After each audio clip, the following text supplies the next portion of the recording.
Hello बच्चों, स्वागत है आपके अपने यूट्यूब चैनल बीजे एजुकेशन में। उत्तराखंड पशुधन प्रसार अधिकारी परीक्षा हेतु संभावित आपके 25 एमसीक्यू और ये एमसीक्यू आपके यूनिट 4 से रिलेटेड है। ठीक है, यूनिट 4 हमने कंप्लीट कर लिया था तो उसके एमसीक्यू करेंगे, उसके बाद यूनिट 5 को स्टार्ट करेंगे। ठीक है, बेंथम और हुकर द्वारा प्रतिपादित वर्गीकरण की पद्धति किस प्रकार की है? What type of classification system was proposed by Bentham and Hooker? Artificial, natural, phylogenetic या न्यूमेरिकल? क्या थी फिर? तो ये थी आपकी नेचुरल। क्या थी? नेचुरल। ठीक है, बेंथम और हुकर का वर्गीकरण एक प्राकृतिक प्रणाली है जो पौधों के विस्तृत बाह्य और आंतरिक लक्षणों के प्राकृतिक संबंधों पर आधारित है। Bentham and Hooker system is a natural system based on overall morphological and natural affinities. अगला है आपका द्विबीज पत्री और एक बीज पत्री के बीच अनावृत बीजी जिम्नोस्पर्म को रखना किस वर्गीकरण का मुख्य दोष है? Placing gymnosperm between dicots and monocots is a major defect of which system? किस सिस्टम का था फिर? हचिंसन का था, लीनियस का था, बेंथम और हुकर का था, या एंगलर और प्रांटल का था? किसने अनावृत बीजी जिम्नोस्पर्म को द्विबीज पत्री और एक बीज पत्री के बीच में रखा था? तो ये रखा था आपका बेंथम और हुकर ने। ठीक है, बेंथम और हुकर पद्धति का सबसे बड़ा दोष यह है कि इसमें अनावृत बीजी जिम्नोस्पर्म को द्विदलीय और एकदलीय के बीच रखा गया। Under Bentham and Hooker gymnosperm are incorrectly placed between dicots and monocots. अगला प्रश्न देखते हैं फिर। निम्नलिखित में से कौन सा कुल एक संघी पुंकेश्वर मोनाडेल्फस स्टेमन्स और वृक्काकार परागकोश प्रदर्शित करता है? विच फैमिली एग्जिबिट्स मोनाडेल्फस और stamens and reniform anthers? Brassicaceae, Malvaceae, Solanaceae या फेबेसी? कौन करता है फिर? तो ये करता है आपका मालवेसी। ठीक है, मालवेसी कुल जैसे कपास, भिंडी में पुंकेश्वर के तंतु आपस में जुड़कर एक नली स्टेमिनल ट्यूब बनाते हैं जिसे एक संघी कहते हैं। Malvaceae exhibits monadelphous conditions where filaments fuse into a single stamina tube. ठीक है, फिर है आपका चतुर्दीर्घीय पुंकेश्वर टेट्राडाइनमस स्टेमन्स किस कुल का विशिष्ट लक्षण है? Tetradynamous stamens is the characteristics features of which family? किसका है फिर? रेननकुलेसी, पोएसी, ब्रेसिकेसी या एस्ट्रेसी? तो यह है आपका ब्रेसिकेसी का। ठीक है, ब्रेसिकेसी क्रूसीफेरी में 6 पुंकेश्वर होते हैं जिनमें से 4 लंबे और 2 छोटे चतुर्दीर्घीय अवस्था होते हैं। Brassicaceae features 4 long and 2 short stamens. फिर अगला है आपका क्रेंज शारीरिकी किन पौधों की पत्तियों में पाई जाती है? Kranz anatomy is observed in the leaves of which plants? C3, C4, CAM या फिर हाइड्रोफाइट्स? किस में पाई जाती है फिर? तो इसका राइट आंसर है C4। ठीक है, क्रेंज एनाटॉमी C4 पौधों में पाई जाती है। C4 पौधे जैसे मक्का और गन्ना में बंडल शीथ कोशिकाओं के चारों ओर माला के आकार में मीजोफिल कोशिकाएं व्यवस्थित होती है जिसे क्रेंज शारीरिकी कहते हैं। Kranz anatomy occurs in C4 plants to maximise carbon fixation economy. अगला प्रश्न है बिंदु स्राव गटेशन की प्रक्रिया पौधों में किसके कारण होती है? The process of guttation in plants is caused by उच्च वाष्पोत्सर्जन, नकारात्मक जाइलम तनाव, धनात्मक मूल दबाव या प्रकाश श्वसन? तो ये भी हमने पढ़ा है। किससे होता है फिर बताइए? तो ये होता है आपका पॉजिटिव रूट प्रेशर के कारण। ठीक है, जब रात में वाष्पोत्सर्जन कम और जल अवशोषण अधिक होता है तो मूल दाब बढ़ जाता है जिसके कारण जल रंध्रों से पानी बूंदों के रूप में बाहर निकलता है। Driven by high positive root pressure through hydathodes. ठीक है, अगला प्रश्न है फिर आपका एंजियोस्पर्म में सबसे सामान्य प्रकार का भ्रूण कोष एम्ब्रियोसैक कौन सा है? Which of the most common type of embryo sac in angiosperm?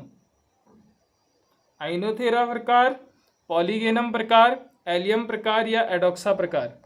क्या होगा फिर? तो इसका राइट आंसर है पॉलीगेनम प्रकार। ठीक है, पॉलीगोनम प्रकार का भ्रूणकोष मोनोस्पोरिक 8 केंद्रीय और 7 कोशिकीय होता है जो लगभग 80% एंजियोस्पर्म में पाया जाता है। Polygonum type is the most standard 7 sailed 8 nucleate configuration. ठीक है, ये प्रश्न बनता भी है। आगे है फिर आपका प्राक कण की बाह्य भित्ति एक्साइन में पाया जाने वाला अत्यधिक प्रतिरोधी पदार्थ कौन सा है? Which highly resistant substance is found in the axine of pollen grain? Cellulose, pectin, sporopollenin या लिग्निन?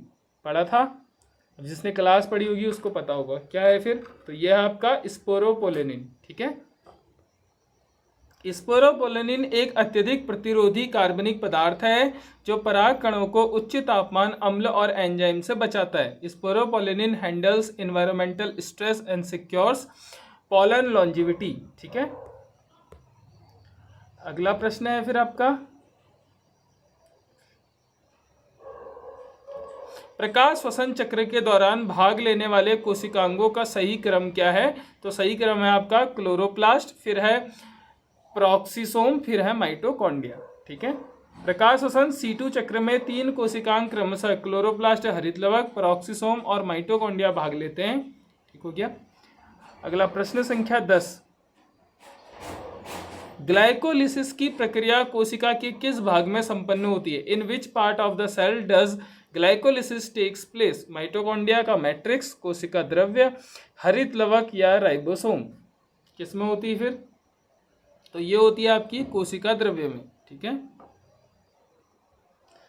ग्लाइकोलिसिस ईएमपी मार्ग एक अवायवीय प्रक्रिया है जो पूरी तरह से कोशिका द्रव्य में संपन्न होती है। Glycolysis occurs strictly with in the cytosol या साइटोप्लाज्म।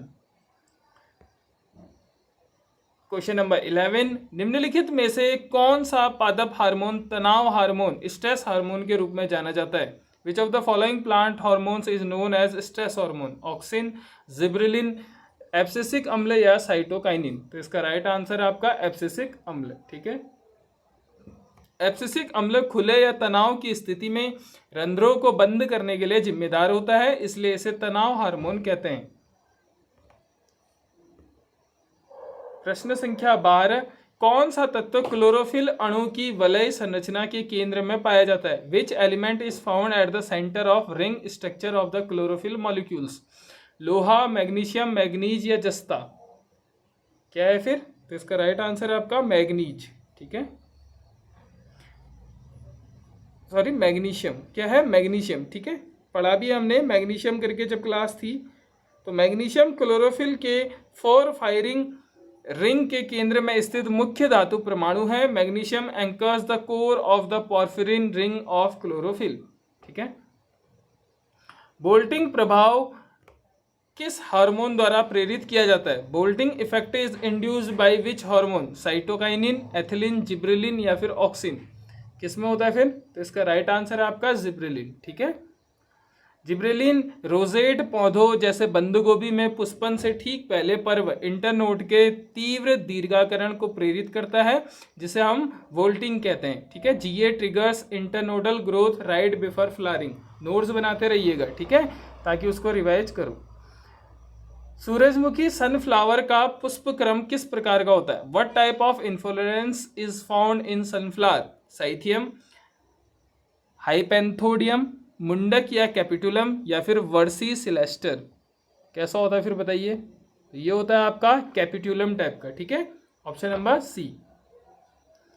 एस्ट्रेसी कुल में मुख्य पुष्पक्रम कैपिटुलम या मुंडक होता है, जिसमें रे फ्लोरेट और डिस्क फ्लोरेट पाए जाते हैं। ठीक है, प्रश्न संख्या 15 है, जल के प्रकाशिक अपघटन फोटोलाइसिस ऑफ वाटर के लिए कौन सा वर्णक तंत्र अनिवार्य रूप से उत्तरदायी है? Which pigment system is essentially responsible for the photolysis of water? कौन सा है फिर? प्रकाश कर्म PS1, PS2 या फिर कैरेटिनोइड्स या फाइटोक्रोम? तो इसका राइट आंसर है ऑप्शन नंबर बी, प्रकाश कर्म सेकेंड। ठीक है, जल का प्रकाशिक अपघटन प्रकाश कर्म सेकेंड से जुड़ा होता है, जिसमें ऑक्सीजन मुक्त होती है। PS second houses the oxygen evolving complex for water splitting. Question number 16, द्विसंगीय पुंकेश्वर डेल्फस स्टेमन्स 9+1 किस कुल का मुख्य पहचान लक्षण है? किसका है फिर? सोलेनेसी का, फेबेसी का, मालवेसी का या लिलिएसी का? तो ये है आपका फेबेसी का। ठीक है, फेबेसी जिसको हम लेग्यूमिनेसी भी कहते हैं, कुल की मटर उपकुल में 10 पुंकेश्वर 2 समूहों में बटे होते हैं। एक 9 तो आपके होते हैं संयुक्त में और एक होता है मुक्त व्यवस्था में होते हैं। ठीक है, एक बीजपत्री तने मोनोकॉट स्टेम में संवहन बंडल किस प्रकार के होते हैं? What type of vascular bundles are present in monocot stem? वलय में और ओपन होते हैं, बिखरे हुए और क्लोज्ड होते हैं, बिखरे हुए और ओपन होते हैं, या रेडियल और पॉलीआर्क होते हैं? तो ये होते हैं आपके scattered and closed, option number B. एक बीजपत्री तने में संवहन बंडल कंजॉइंट, कोलेट्रल और क्लोज्ड कैम्बियम रहित होते हैं तथा भरण ऊतक में बिखरे रहते हैं। ठीक है, प्रश्न संख्या 18 आपका, रंध्रों के खुलने और बंद होने की क्रियाविधि को समझाने के लिए सक्रिय के पॉजिटिव आयन परिवहन सिद्धांत किसने दिया था? Who propose the active K positive ion transport theory for stomatal movement? Stewart, Levitt, Curtis या फिर डिक्सन? किसने दिया था? तो ये दिया था आपका लेविट ने। ठीक है, लेविट 1974 ने प्रतिपादित किया कि रक्षक कोशिकाओं में पोटेशियम आयनों के पॉजिटिव के सक्रिय प्रवेश में परासरण दाब बदलता है और रंध्र खुलते हैं। कवकनाशी या जीवाणुनाशी के रूप में प्रयुक्त नीम किस कुल से संबंधित है? किससे है फिर बताइए? सोलेनेसी से, मेलिएसी से, रूटेसी से या फेबेसी से? तो यह आपका मेलिएसी से। ठीक है, नीम मेलिएसी कुल का सदस्य है जो अपनी कीटनाशक और औषधीय संपत्तियों के लिए जाना जाता है। ठीक है, अगला है आपका, एंजियोस्पर्म में त्रिसंलयन ट्रिपल फ्यूजन के परिणाम स्वरूप कौन सी संरचना बनती है? Which structure is form as the result of triple fusion in angiosperm? युग्मनज, भ्रूण, भ्रूणपोष या बीजावरण? तो इसमें बनता है एंडोस्पर्म। ठीक है, ऑप्शन नंबर सी। एक नर युग्मक और 2 ध्रुवीय केंद्रों के संलयन त्रिसंलयन से त्रिगुणित 3n प्राथमिक भ्रूणपोष केंद्रक बनता है जो बाद में भ्रूणपोष का निर्माण करता है। क्वेश्चन नंबर 21, कौन सा एंजाइम C4 पादपों में प्राथमिक कार्बन डाइऑक्साइड ग्राही के रूप में कार्य करता है? Which enzymes act as the primary carbon dioxide acceptor in C4 plants? Rubisco, PEP carboxylase, hexokinase या पायरुवेट काइनेज? क्या होगा फिर? तो इसका राइट आंसर है option number B, PEP carboxylase. ठीक है, C4 पौधों की मीजोफिल कोशिकाओं में PEP कार्बोक्सिलेज CO2 को फॉस्फोनल पायरुवेट के साथ जोड़कर 4 कार्बन उत्पाद OAA बनाता है। PEP कार्बोक्सिलेज की is the primary fixture in C4 मीजोफाइल। निम्नलिखित में से कौन सा एकमात्र गैसीय पादप हार्मोन है? Which of the following is only gaseous plant hormone? क्या है फिर? एब्सिसिक अम्ल, एथिलीन, जिब्रेलिन या ऑक्सिन? तो इसका राइट आंसर है option number B, ethylene. Ethylene एकमात्र गैसीय हार्मोन है जो फल पकाने और अंगों के विलगन को नियंत्रित करता है। क्वेश्चन नंबर 23, कैरियोप्सिस फल किस कुल की मुख्य विशेषता है? कैरियोप्सिस फ्रूट इज अ की characteristics of which family? Poaceae, एस्ट्रेसी, Malvaceae या लिलिएसी? तो यह है आपका पोएसी से। ठीक है, पोएसी जिसे हम ग्रैमिनी कुल भी कहते हैं में फल कैरियोप्सिस होता है जिसमें बीज चोल फल भित्ति के साथ पूरी तरह से जुड़ा होता है, जैसे गेहूं, धान। Caryopsis involves pericarp fuse with seed coat typically of Poaceae. Next question है, नाइट्रोजन फिक्सेशन एंजाइम नाइट्रोजिनेज के कार्य के लिए कौन सा सूक्ष्म पोषक तत्व अनिवार्य है? Which micronutrient is essential for the function of nitrogenase enzyme? Boron, molybdenum, तांबा या जस्ता? तो इसका राइट आंसर है ऑप्शन नंबर बी, मोलिब्डेनम। ठीक है, मोलिब्डेनम नाइट्रोजन एंजाइम का प्रमुख घटक है जो नाइट्रोजन स्थिरीकरण के लिए जिम्मेदार है। अंतिम प्रश्न है, कम तापमान उपचार द्वारा पौधों में पुष्पन की प्रक्रिया को प्रेरित करना क्या कहलाता है? Inducing flowering in the plants by low temperature treatment is called?